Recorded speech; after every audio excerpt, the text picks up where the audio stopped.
Africa was never empty. It was erased. Long before colonization, before slavery, before modern borders, powerful kingdoms ruled this continent. They controlled gold that shaped global economies, built universities before many parts of the world could read, and governed cities with laws, trade systems, and diplomacy. Yet most of this history was quietly removed from textbooks, leaving behind the dangerous myth that Africa had no civilization. This is the story of the African kingdoms history books ignored, not because they were insignificant, but because they were powerful.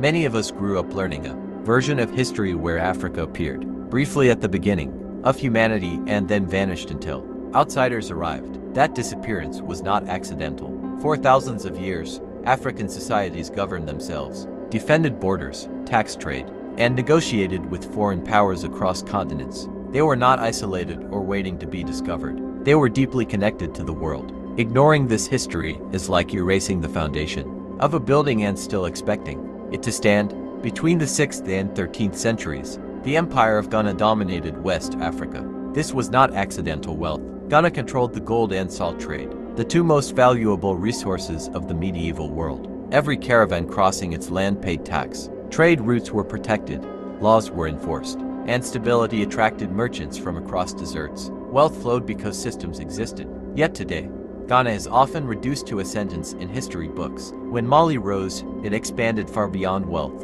Mansa Musa's pilgrimage revealed Mali's riches to the world so dramatically that economies shifted along his path. But Mali's real strength was knowledge. Timbuktu became a global center of learning, with libraries and universities where scholars studied law, medicine, astronomy, mathematics, and philosophy. While much of Europe faced instability, Mali was educating generations. After Mali came the Songhai Empire, one of the largest and most organized states in African history. Songhai built professional armies, structured governments, and thriving trade networks along the Niger River.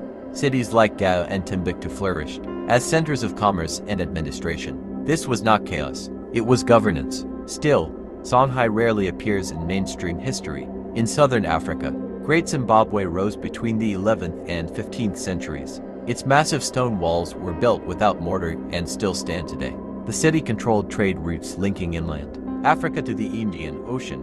For years, colonial historians refused to accept that Africans built it. They searched for foreign explanations instead. Sometimes, truth is ignored when it disrupts belief. In present-day Nigeria, the Kingdom of Benin thrived for centuries. Its bronze artworks recorded kings, rituals, and events with remarkable detail. These were historical records cast in metal.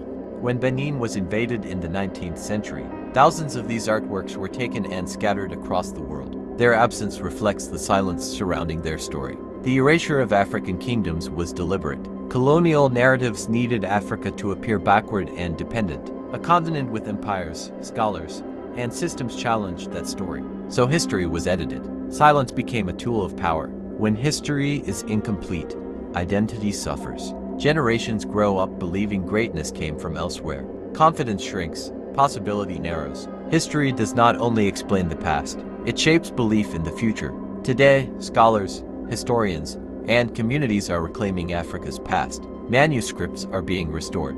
Sites are being preserved. Artifacts are being demanded back. Africa's kingdoms were never lost to time. They were hidden. And as these stories return to light, they restore more than history. They restore truth.